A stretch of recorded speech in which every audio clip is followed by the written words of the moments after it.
Hello friends, நாங்கள் IV trip plan பண்ணி எங்கே போனோம்னா காரைக்குடியில் இருக்க சிஎஸ்ஆர் மத்திய மின் வேதியியல் ஆராய்ச்சி நிறுவனம் தான் போயிருந்தோம்.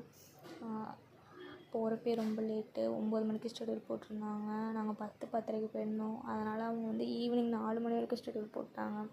சரி, எல்லா லேபையும் அட்டன் பண்ணிட்டோம். எல்லா லேபுமே ரொம்ப யூஸ்ஃபுல்லாக இருந்துச்சு ஃப்ரெண்ட்ஸ். உங்களுக்கும் யூஸ்ஃபுல்லாக இருக்கும். உங்களுக்கு டைம் இருந்தால் போய் பாருங்கள் ஃப்ரெண்ட்ஸ். தேங்க்யூ.